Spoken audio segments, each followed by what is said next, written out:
What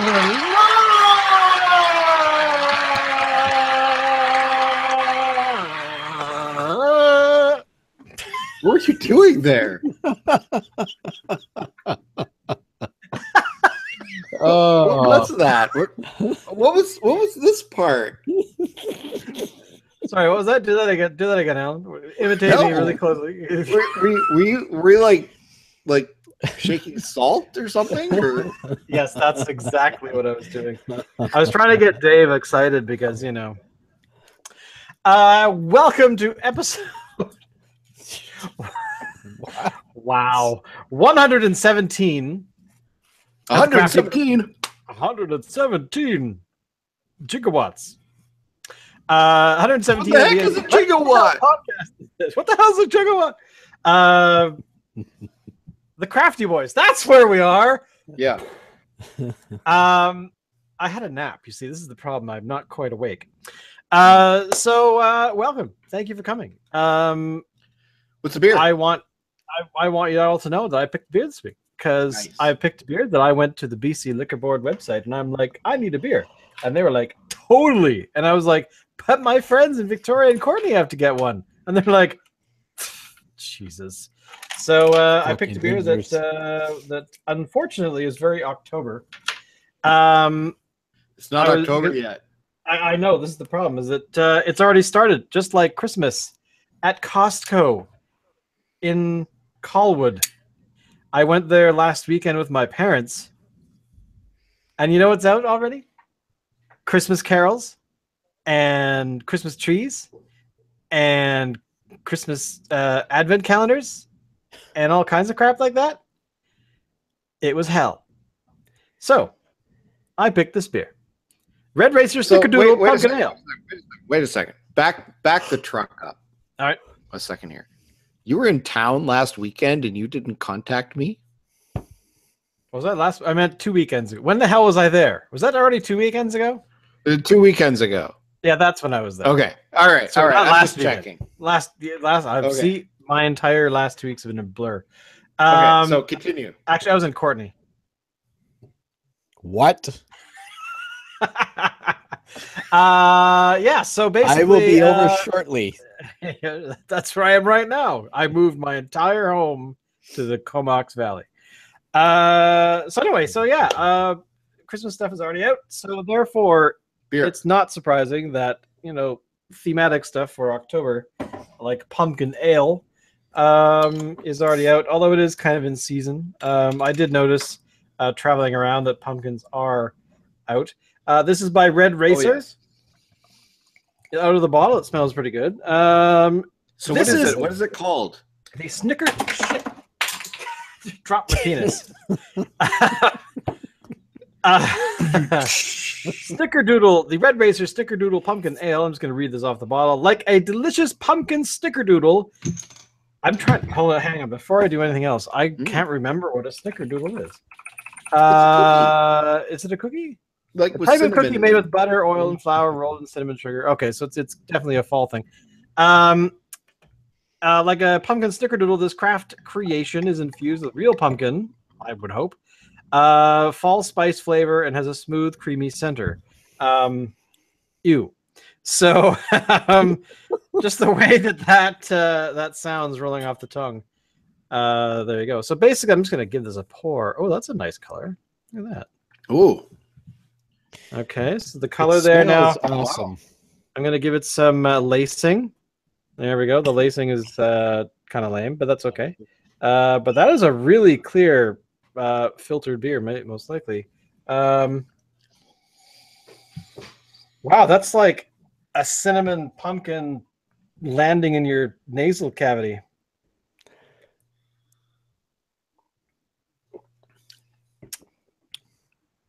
I don't know about the pumpkin part of it. I mean, I do detect pumpkin, but I'm really tasting the snickerdoodles. Yeah, I'm really getting a lot of cinnamon flavors. Cinnamon and ginger and actually, it's the ginger that's kind of overpowering it.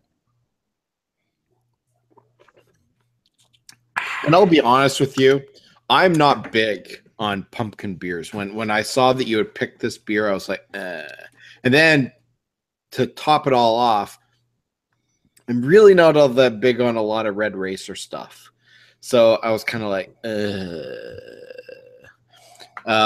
but this is surprisingly good. I'm really enjoying this. It's actually not bad at all. I'm impressed. Very fall flavor. I give this a. I'm just gonna look it up here on their website. Snickerdoodle. Already done it. So the Central Sitting website, Central City, has a hop rating. There's a lot of information. There's hops in it, apparently. It has a color, 5% by volume. There's no IBUs. They could care less what kind of food you pair it with. They forgot to add malt. Actually, they forgot to add hops too, according to their website anyway. So apparently this beer is not really beer. It's more of a impression of what beer might taste like. Apparently, according to the what's interesting is on the website, the description, it says, like a delicious pumpkin snickerdoodle, this craft beer creation is infused with real pumpkin fall spice flavor and has a smooth, creamy center. What does that mean? The smooth, creamy center? I don't know, but that's what's on the bottle, and it kind of creeps. I mean, when I think of creamy centers, I'm thinking of like an Oreo cookie or something. Oh man, I was at the store yesterday, and I saw these oversized Oreo cookies about yay big, and they were double, like triple bazillion stuffed. Oh, you know what they've got? You know what they've got now? These extra big Reese peanut butter cups. You know what's really awesome? Last year, we bought one of those, and we turned it into a like we took we had, for some reason, we had a fudge brownie mix. So we took this was for my birthday this year. Maybe no, it was last year. Anyway, we took the big, huge, I want to say Snickerdoodle, but I'm not sure where this is going. The thing, we took the peanut butter cup, put it into the pan, made the brownie stuff and put the brownies all the way around it. And then baked it, and had an orgasm. So it was really good. It was nice. Okay, so I haven't heard from Dave what he thinks of this beer yet. That's true, because Dave is always really kind of slow on the uptake. So hurry up, Dave. It's shite. Continue. I'm kidding. We'd like to welcome our new sponsors, Central City. Central City's beer is crap. As a matter of fact, we would rather stick it up our bums than anywhere else. This is the devil's urine. Maybe you could tell us what you really think, Dave. Continue, Dave, insulting anyone who ever might watch this. You mean all the person? Yes, I'm enjoying this. There is a lot of spiciness, like you guys are saying. Definitely. Not so much pumpkin, I'm not noticing.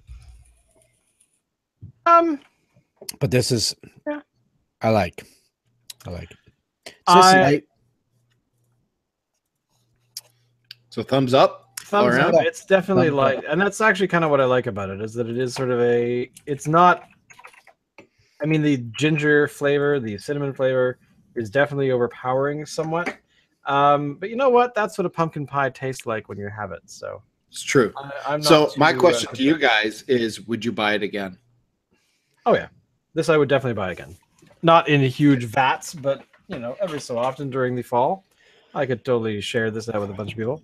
All right. But you know what I wouldn't want to share though, this fall, is the Mad Poopers leavings. What a segue. That's awesome. Okay. So natural. Nice. This is out of the National Post. Now, Alan, you brought this to us. I've been please enlighten us. All over the place, and it's the first I've seen of this, so who knows? Okay.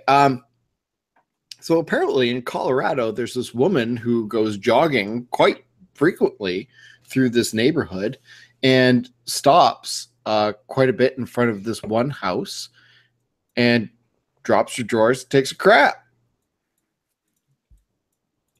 Apparently, the first time she was caught by the people who live in the house, their children, who saw her in the midst of doing it, and they went and told the mom, and the mom's like, "Are you serious? You're taking a crap on my lawn?" And the woman was like, "Yeah, sorry." And the woman thought, well, okay, she's probably mortified. It's the last time it'll ever happen.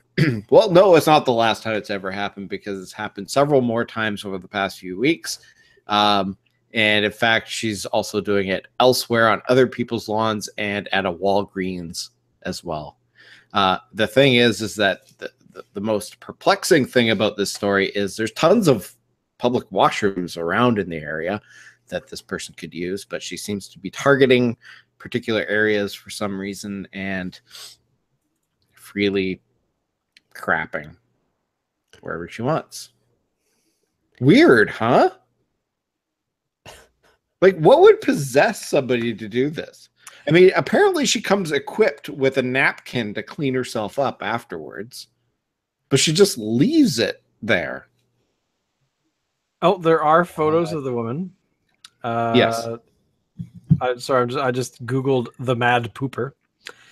Yeah, so wow. I gotta say, the last time I caught Dave doing this. Mm-hmm. Wow, Dave, don't leap in to like defend yourself or anything. We'll be like, yeah, that was me. Yep.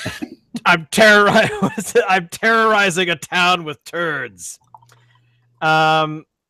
I gotta say that there's from this one article of her responding, yeah, sorry. And still continuing to do it. I mean, it's weird, isn't it?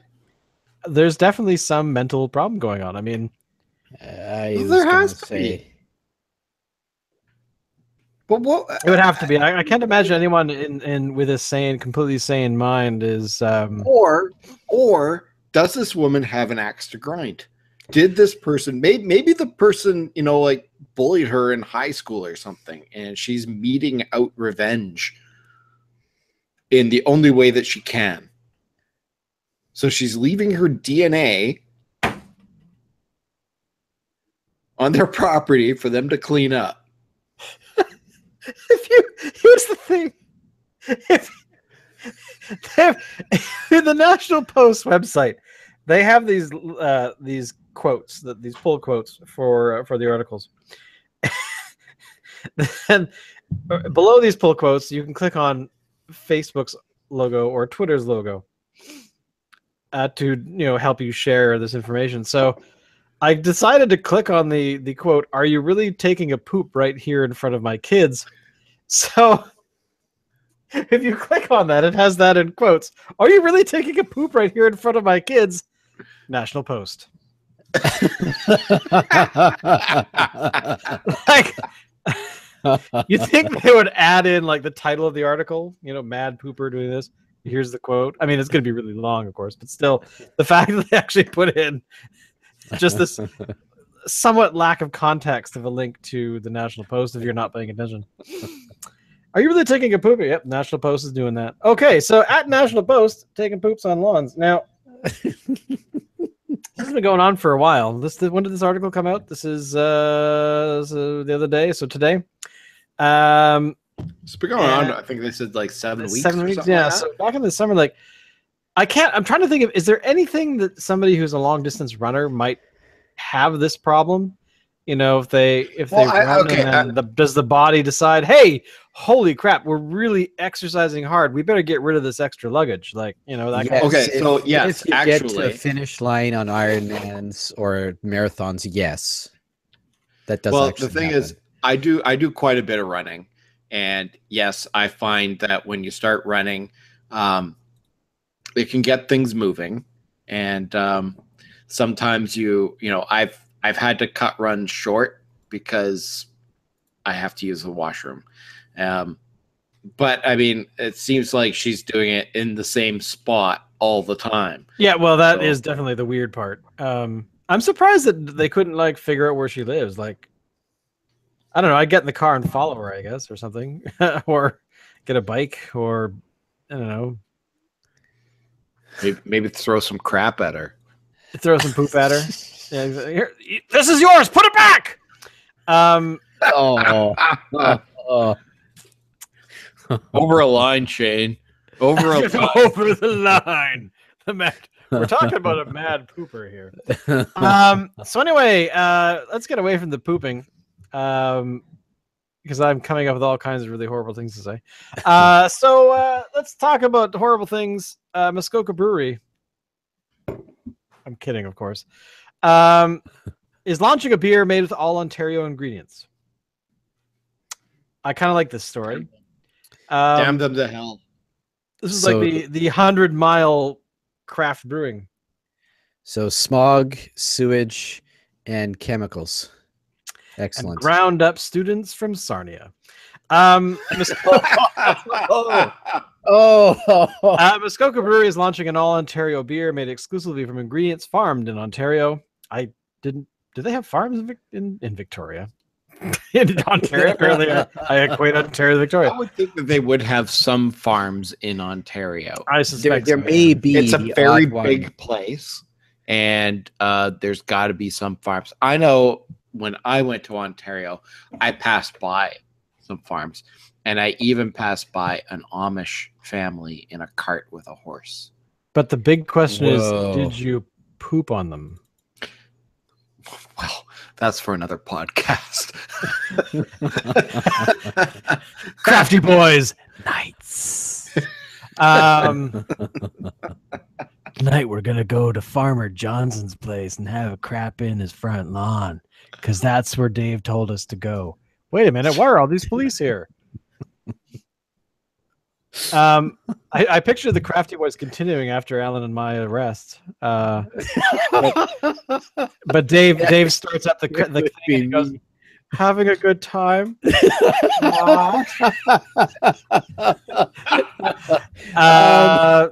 Hi everybody. Did you see that scene in Scanners where that guy's head blew up?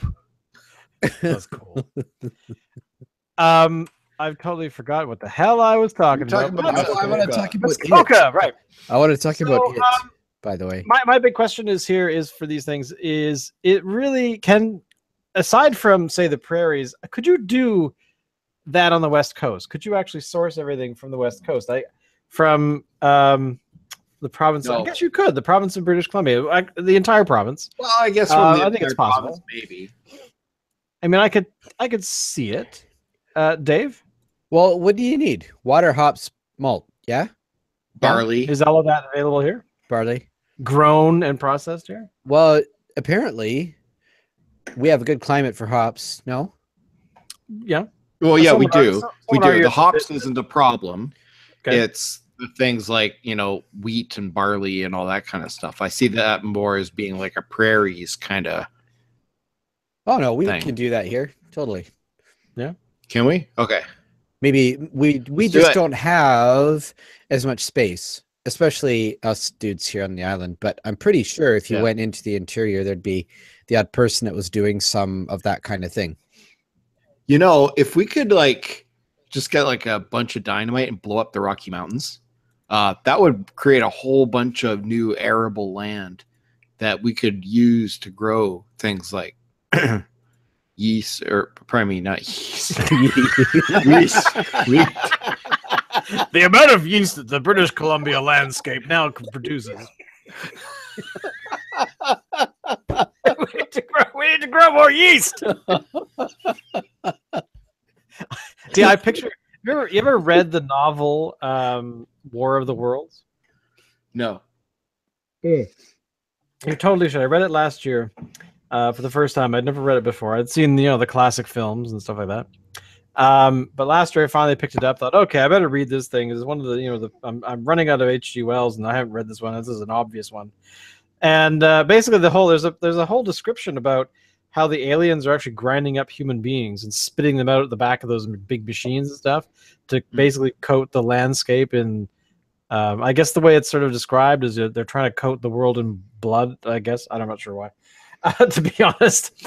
But there was a reason for it, but I can't remember now. But basically, I picture that. I picture the entire, with the mountains gone, BC becomes this sort of big, bubbling mass of yeast now.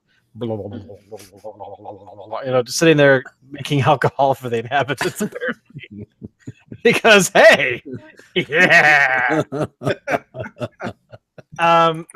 Oh. So there you go. I really think that's actually kind of a good idea, Dave. Thanks for that, man. Yep. Good job, Dave. Good job, Dave. My pleasure. Moving on.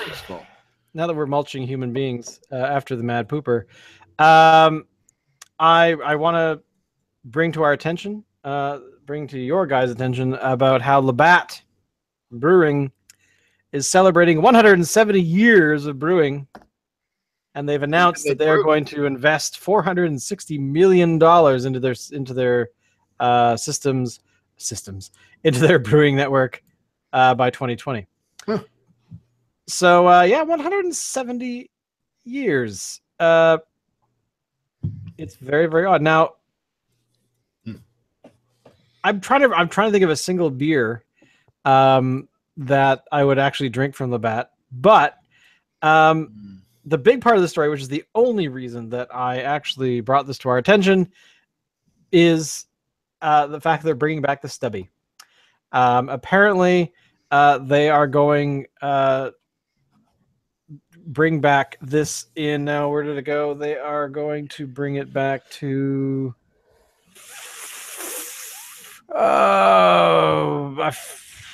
Is it just the Labatt Blue? I think to start. Yeah, Labatt Blue, basically for the Stubby to return. So, do you guys ever remember buying Stubby bottles? No. Well, no, I was underage by quite a bit. I remember my dad buying Stubbies and drinking them. I remember lamenting when the Stubbies left,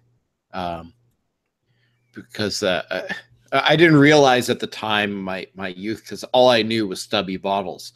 And then when the long necks came out, I was like, oh, these long necks are awful. Little did I realize the long necks were actually the dominant thing before Stubbies. So right. Stubbies were kind of like a bit of an anomaly, I guess. But I have a special place in my heart for them.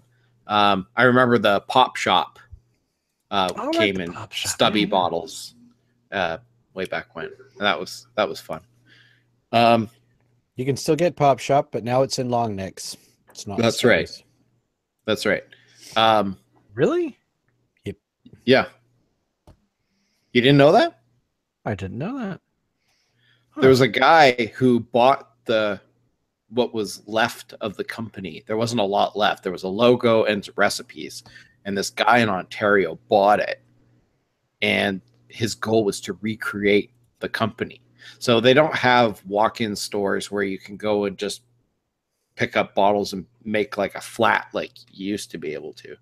But they do sell it in various stores across Canada. You used to be able to get them at Zellers before Zellers went out. I think more recently been finding them at Save On Foods and stuff like that. Or restaurants. Or restaurants, yeah. Same recipes. Still tastes the same. But, yeah. Anyway, so the Stubby bottles, yeah, you could still always get them. I mean, what is it? Red Stripe is available in a Stubby bottle. Really? Okay, I guess it is. You're right. Yeah. That's been out for a while. Yeah, it has. I think it's a neat little kitschy kind of thing. I don't think it's going to sway anybody to... It's a marketing thing, and that's it. Oh, well. Appeals to... I doubt they're going to desire to get back to the 80s, I think. Well, more like the 70s, but... You have a desire to get back to the 80s? No, I don't, but some people do. I wonder why. Why, Dave? Why do you want to get back to the 80s? Me, fuck, are you kidding me? I've always said if you've ever lived through it, you'd never want to go back there. Only the young ones that didn't live through it are like, oh man, the 80s are so cool. The 80s were kind of cool. What are you talking about? See, but here's the thing. We have a prophecy in the film Dazed and Confused. Well, the 60s were awesome. The 70s, well, and the 80s are gonna rock. Suck.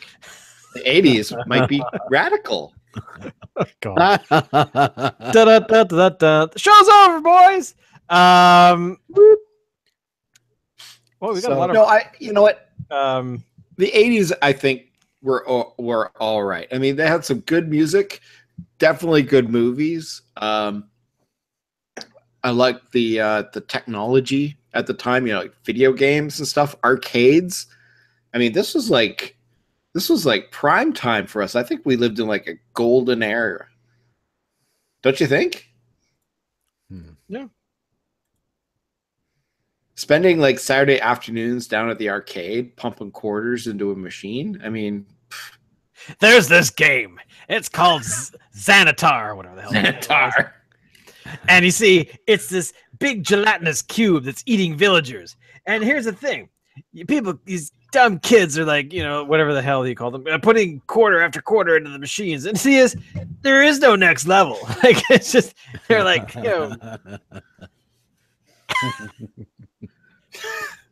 why do they never make Wayne's World 3? Because Wayne's World 2 sucked. Well, it was okay. It wasn't awful. No. Well, actually, it kind of was. But yeah. Speaking of sucking, who's going to see it? Speaking of sucking, what are you talking about? Oh, the film. Sorry, I was like, did Dave just want us to suck it? Who's gonna suck it? Who's next? The film, though. The film you're talking about. Indeed. The film. I think I will. Mainly because I love the book. And I remember watching the series back in 1990 when it was on. And I hear it's actually very good. That's what I hear too. Like if I look up the Box Office Mojo, which for the average Stephen King film, usually, they do okay, but they're not amazing. But we're kind of living in a renaissance at the moment for Stephen King's conversions to film. Specifically, what is the film that I want to see? Gerald's Game, which is a Stephen King novel. Have you guys read it? No. Well, basically, Gerald's Game is a novel, and I think there's two books that cover this similar, like different aspects of the same story. What's the title of the next one? Lizzie's story? I can't remember. Maybe I'm wrong.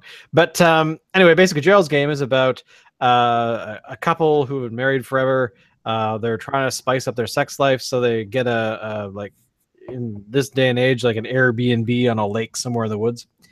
And the husband, played by Canadian actor Bruce Greenwood, is like, hey, let's get a little kinky. So he pulls out cuffs. And he cuffs his wife to the bed, and then promptly has a heart attack and dies. So the whole story, the whole novel, is basically takes place in her mind, because she's was about to get freaky with her hubby, and then he dies and basically begins to decompose in the room that she's in. So yeah, it's actually kind of an interesting sort of way to tell a story where the character doesn't really go anywhere because they're chained to a bed, and so it's a very cool story because it gets really into people's minds of what goes on in the recesses of your cranium. So by the way, so far worldwide as of yesterday, 381 million for the film It. Which means that they've already greenlit the second half, which I think is actually kind of a cool thing, because Did you guys watch the original back in the 90s? Well, interesting that you mentioned it. It was actually on TV a week or so ago. Oh, okay, cool. And I watched it, and it has not held up. No, it was filmed in Vancouver. Is it dated? So there you go. Yeah, I mean, I probably wouldn't watch it again. I would rather watch the miniseries of The Stand again, which I did a few years back, which I think is a far stronger series. But the problem with the film. Do you guys actually know what it is? Only vaguely. Because I'm a Stephen King fan, and because I've read his novels extensively, I'm currently halfway through the novel Insomnia. It is the whole history of the novel, how it plays out in the universe, because I'm also reading The Dark Tower, which gets into it as well, is that when the universe is created, there's a good force and an evil force, and the evil force can basically crash landed on Earth and buried itself under the ground a bazillion years ago, kind of thing, and only really started popping up when mankind sort of started to evolve and basically started messing with them. So he shows up every,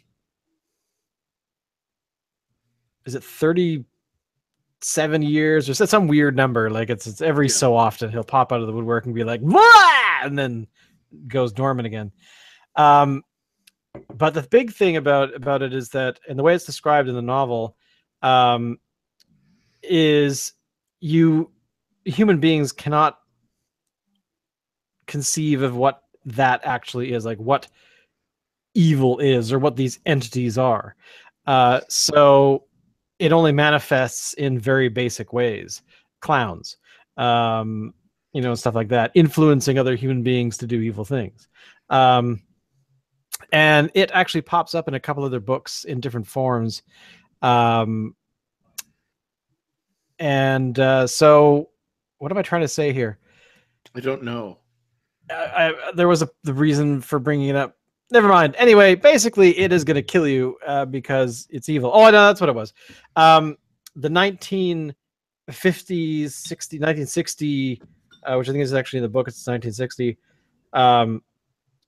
It story is the kids, and then there's the adults after that. And apparently, the film is only the kids component because you could tell these stories completely separately. But then now that because it's become such a success financially that they've now, I guess they're already on the cusp of filming the second one, which will be 1982 or something. And all of the children that were in the original, like this film, are now going to be adults.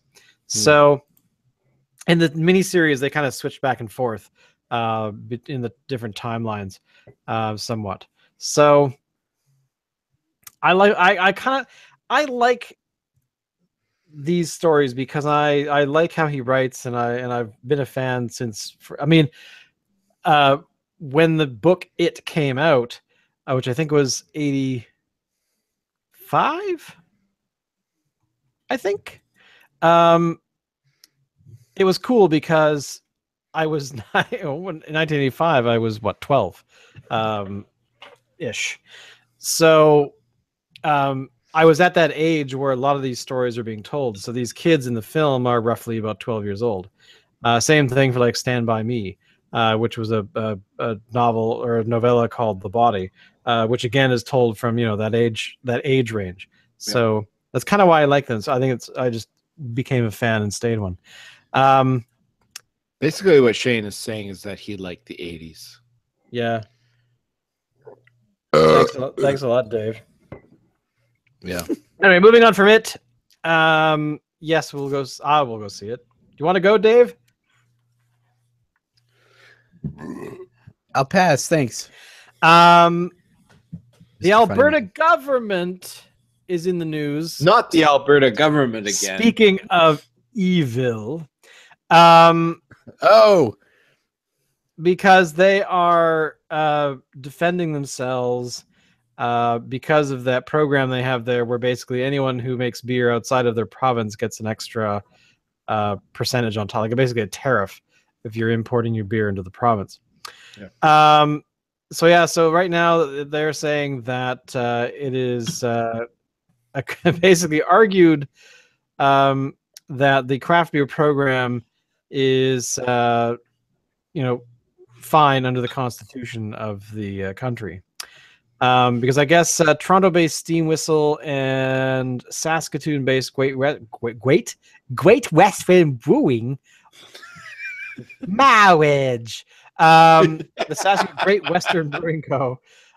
Say that the charges that they get, which is $1.25 per liter sold, is an unconstitutional trade barrier within the provincial system. So that's apparently still going on. Who knew? I think we talked about this in the past, so that's pretty much all I wanted to sort of do was update you both that they are currently fighting it out with lawyers and stuff. That seems so goofy. Hey, yeah. Mm-hmm. It is. Sorry? I think it's unconstitutional.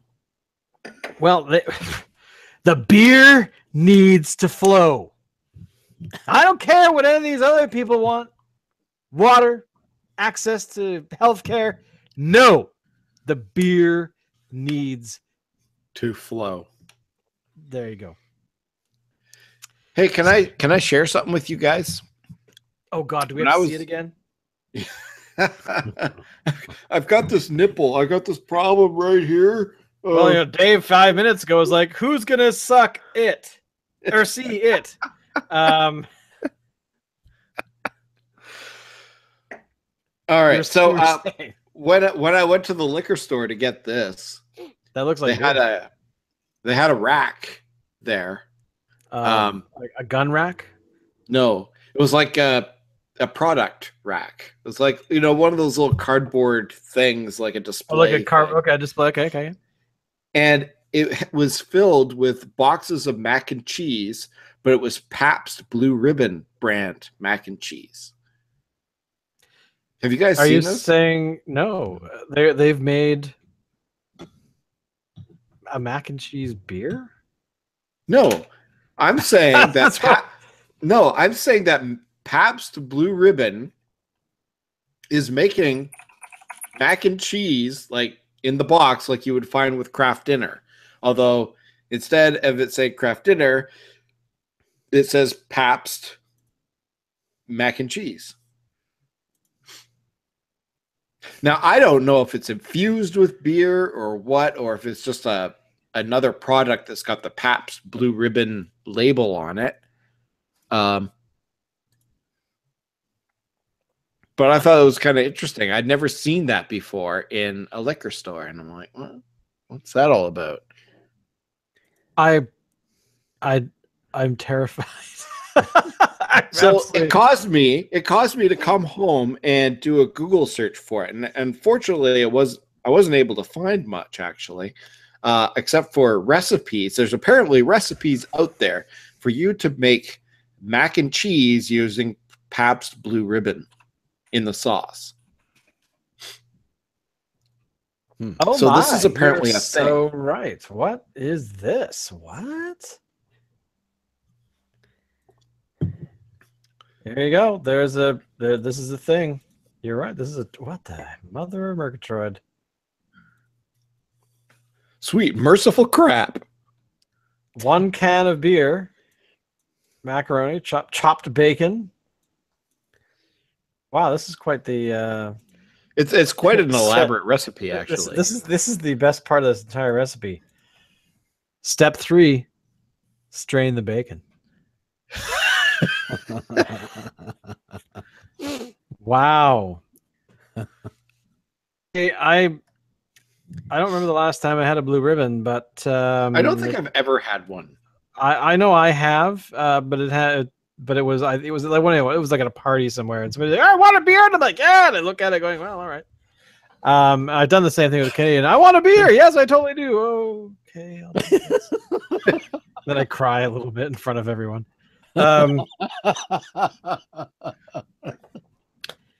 That's actually, you know what? We'll have to all make it on the same night and eat it on the show. Do we have to use Pabst Blue Ribbon? Yes. Yeah. Otherwise, we destroy the authenticity of the recipe. That's right. I suppose. Moving on. Speaking of the previous story of the beer must being able to beer flowing, moving forth. The beering. Craft beer is trickling into Dubai, shaking up a cocktail scene. I would never picture Dubai as being a place that would have a cocktail scene. Oh, yeah. Really? Oh, yeah. You've been there, Dave? No. I just knew a Saudi guy that was saying that's where everybody goes to get pished up because, of course, in Saudi, you can't, because if you try it, you get your dick chopped off and shoved in your mouth. So you just don't want to go there. So everybody goes to Dubai and Morocco and shit like that. And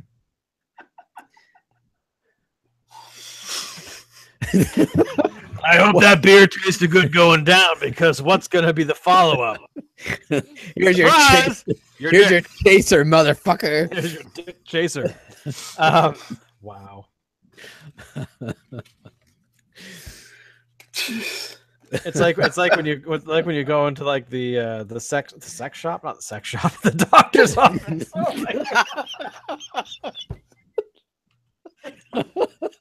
Well,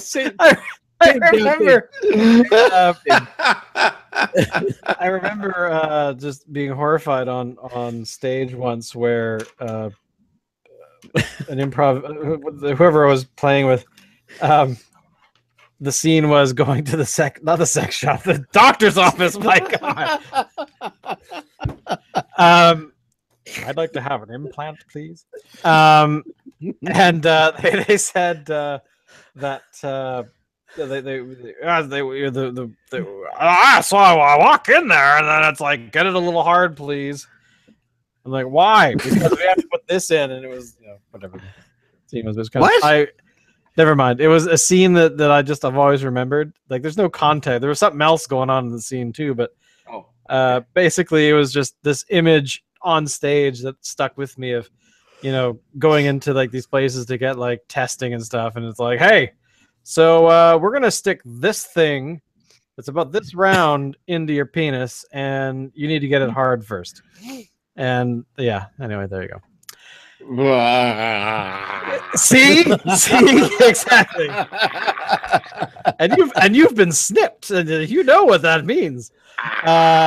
Exactly. Yeah. So if you just open your legs for me and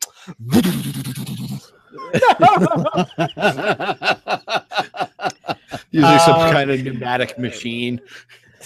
So it kind of reminds me of that scene from Top Secret. Guys, I was just thinking of that one. What do you got there, Joe?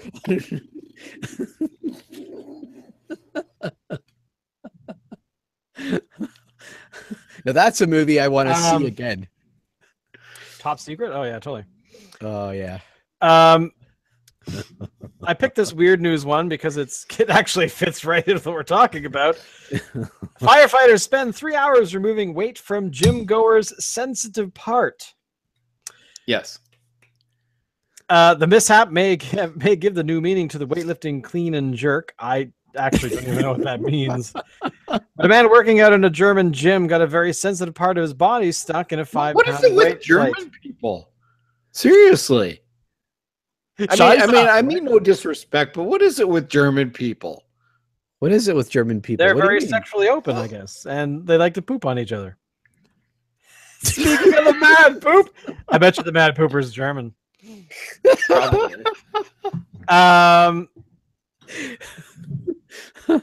They had to shatter the weight in order to get his sensitive part out.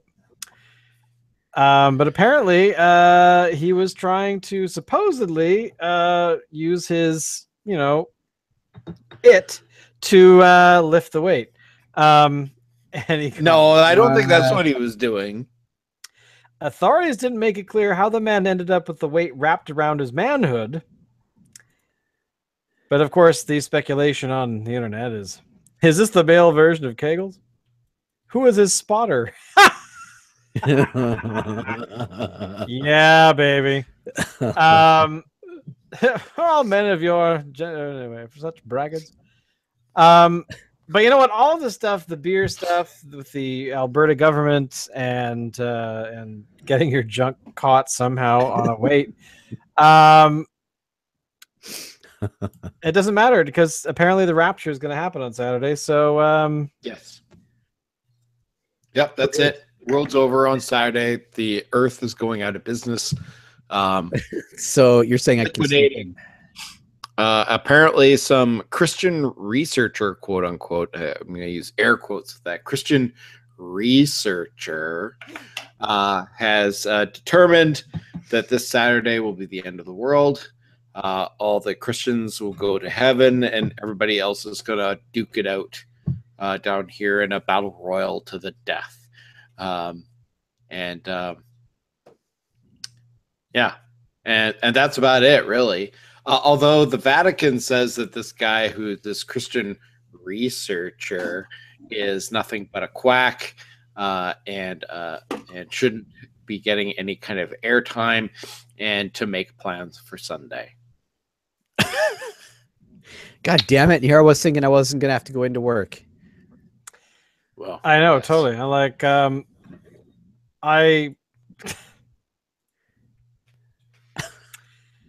so I'm just reading a little more detail about how he's doing this. So basically he's a numerologist or whatever they call themselves. Yeah. Christian numerology. There you go.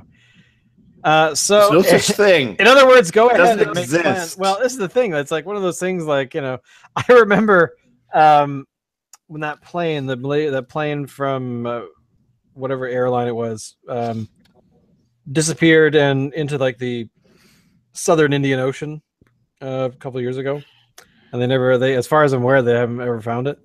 But there of course were all these things online talking about the different what do they call them, conspiracy theories.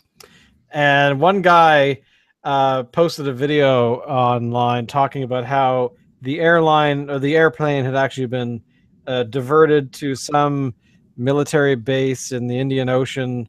And I remember watching this entire video going, this guy's a total loon. And I was trying to figure out why he was really convinced that this was the case. And then he goes on to say, well, the evidence for this particular thing where the U.S. government has captured this plane for whatever the hell reason to conduct experiments on their junk or whatever, was because a JPEG had been sent from a mobile device from a phone of one of the passengers, and that in bold letters in his video was, and this information can never be changed. Which, if you know anything about imagery and things like that, and photography and metadata, yeah, you can change it whatever you want. This picture was taken at the North Pole yesterday at 4 p.m. See Santa's bloody corpse? I've killed him. That kind of weird shit.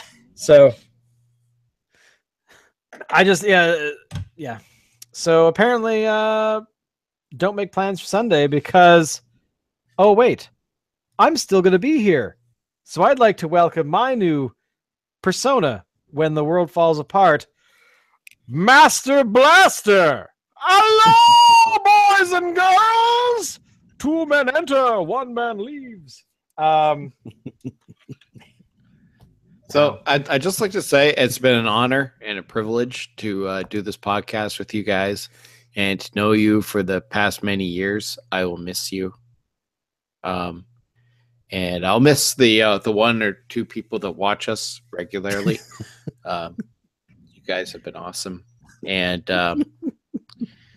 I would like to thank all for of some the people reason- at Tim Hortons for making those donut holes that have been just so incredibly awesome. yeah. Well, I guess we should wrap it up then. We should wrap it up because the world's coming to an end, and World's coming to an. I have to poop, man. I Oh gotta my God. wash my underwear. I gotta poop, man. I don't know what's going on, but I gotta poop. And I want to say that, by the way, to all those people out there that like to watch our podcast, don't do this to your headset where you bust the thing because you're in a rush to leave. I tore this off my head the other day and I snapped it. So I have to wear my backup set, which is a typical headset. But anyway, there you go. Safety tip. Great safety tip. Don't cross the streams. Thanks, Ray. Okay, so anyway, thank you so much, everyone, for watching. Thank you to Central City for the beer, even though we paid for it. I give you a thumbs up on this beer. Yep. And I propose that we drink beer next week. If we're all still alive. Good point. Oh yeah. Okay. So, Dave, I'm really sorry, but you never ever made it to Beer Fest, and you're never going to. So, Oh man. Sorry.